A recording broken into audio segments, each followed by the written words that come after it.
mana shu oxirgi kunlarda bo'layotgan to'polon bo'yicha to'g'risini aytsam, oxirgi kunlarda bizlarning ham boshimizga shunaqa sinov tushganligi uchun ikki tomonni umuman o'rganmasdan turib, odamlar har xil fikrlar bildirganligi uchun va Kokosh o'zimizni shou biznes a'zosi bo'lganligi uchun voqeaga aniqlik kiritib, mana shu med konsultant klinikasiga keldim. Agar ruxsat ola olsam, sizlarga mana shu ichkarida bo'layotgan hamma narsani bitta-bittadan ochib beraman.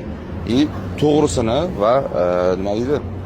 O'sha qonuniy tomonlama harakat qilaman agar savollarimga javob berishsa. Ketdik. Kiraylik. Bo'lib ketdi. Men to'g'risini aytsam, internetda chiqayotgan ma'lumotlarga ishonmayman. Endi bitta narsa aniq, qizimiz endi shu yerda davolanyapti. Qanaqa ahvolda, keyingi ahvoli bo'yicha baribir rasmiy ma'lumot kerak. Chunki ichki ishlar tomonidan, mana shu klinika tomonidan baribir chunki men bilmayman-da, chunki hozir gapirayotgan odamlar kimdirdan eshitgan narsasi, eshitmagan narsalari o'zini shaxsiy xusumati uchun ham gapiradigan odamlar deb o'ylayman-da. Shuning uchun endi mana shu klinikani faoliyati davomida siz necha yillik tajribaga ega bo'lasiz?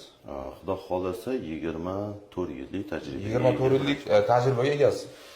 Klinika faoliyati davomida bemorlar tomonidan noroziliklar qay darajada bo'lgan? Faqat to'g'risini aytish kerak. Ertaga kimdir baribir chiqadi-da bu narsa bo'yicha-da.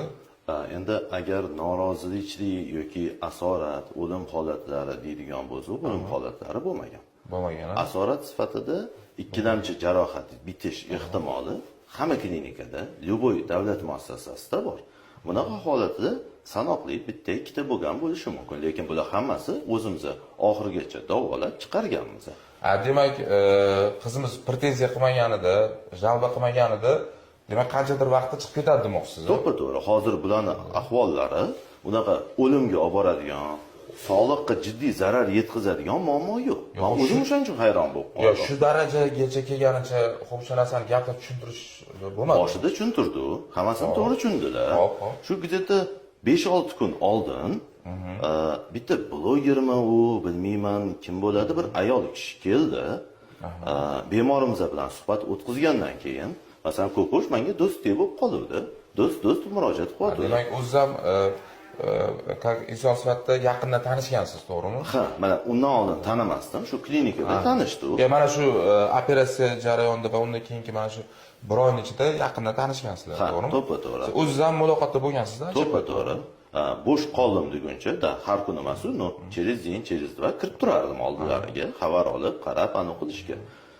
O'sha ayol kelgandan keyin hamma narsa 180 gradusga o'zgarib ketdi.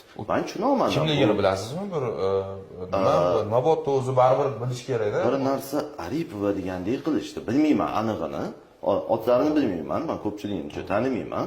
Keyin sal hozir men 5-6 kun ichida stressdaman, sal aniq qo'yman. Moshoda yo'q, qashoda yo'q deydi-yu.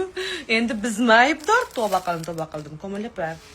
Endi men ham keratin qilaman YouTube ga qarab. Komol Oripova, keratin qilaman, keratin. Tavba qildim. Rejissorlar borib bansiga borib o'qilsa, boshqa qilsa, endi bizga ham qolmabdi, esa o'zimizning ishimizni qilmay endi boshqa ish bo'lib ketamiz shekilli. Bizni aybimiz kasal ko'rgani bo'lganimizmi? Komol Oripova? Ko'zimiz bilan ko'rib turgan narsani gapirganimizmi aybimiz? Voy xudoyim, operatsiyaniga o'rab qo'yganingiz rost-ku. Ana okani olib turgan doktor. Yo'q, rost emasman. Qip yalang'och oldimizda pervoska qilganingiz rost-ku.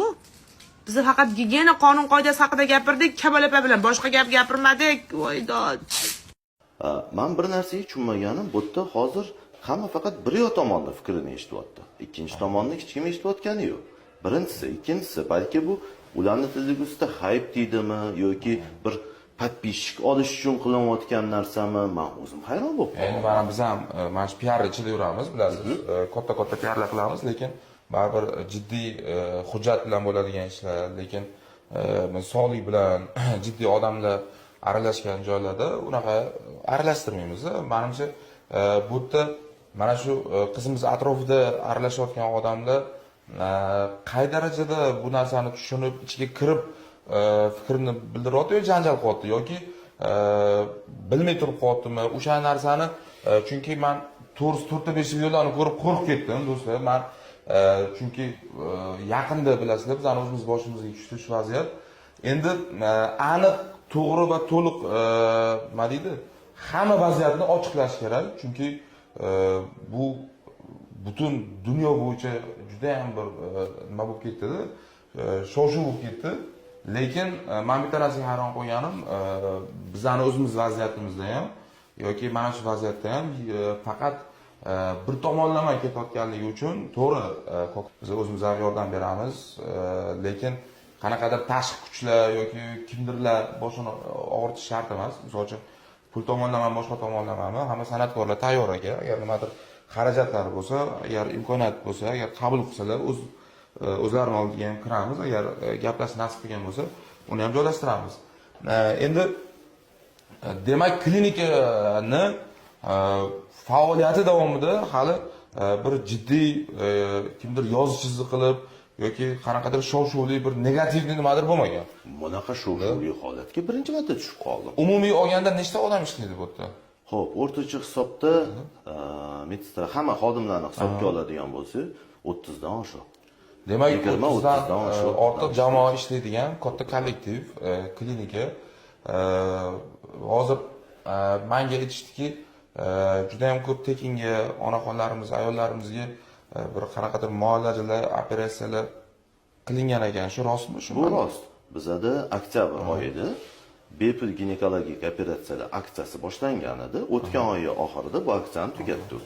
Nima sababdan boshladi u buni? Chunki ginekologik operatsiyalar juda qimmat operatsiyalar hisoblanadi. Hammaning ham imkoniyati bo'lmaydi. Shu vaqt mobaynida salkam 3000 ga yaqin ayollarni biz ginekologik kasalliklarini bartaraf qilishga o'z hissamizni qo'shganmiz. 3000 ga yaqin ayollar shu yerda tekinga lichena qilishgan. To'ppa-to'g'ri. Ularda faqatgina to'lov, tekshiruv bilan dori-darmoniga bo'lgan. Boshqa hech qanaqa tam doktor uchun narsa yoki tam ko'yku uchun unaqa narsa olinmagan. Endi umid aka buni biz to'g'ri narsa men o'zim Instagramga chiqaraman. Buni mana yana eshityapsiz. Yana qarang, bu noto'g'ri ma'lumot ertaga qanaqadir boshqa bir anaqa chiqib ketmaydi, to'g'rimi? Yo'q, bemalol. Bizda masalan xohlagan uchrejeniyadan kelib tekshirish o'tkazishi mumkin. Ya'ni Minzraf, SES bizda hamma narsamizni. Demak do'stlar, bular tomonidan rasmiy ma'lumot kutamiz. Men xudo xolisa umid qilamanki, berilgan ma'lumotlar xato emas deb umid qilaman va hozir ham bitta shovqin bo'lyapti, chiqib bilamiz. Aka, jamoaning ichidan 5-6 vrachlar bilan litsenziyasi hujjatlari bo'yicha bir ko'rib qanaqadir muxlislarimizga shu narsalarni ko'rsatish imkoniyati bor. Bemalol, xohlagan vrachga kirib, demak hozir mana umid aka ruxsatlari bilan men 4-5 ta vrachlar bilan gaplashaman. Imkon bo'lishi bilan Kokosh o'zidan ham video joylashtiraman. Kuzatishda davom eting. Voqealar rivojini bizning kanalda kuzatib boring. Kanalimizni yo'qotib qo'ymaslik uchun esa obuna bo'lib qo'yishni unutmang.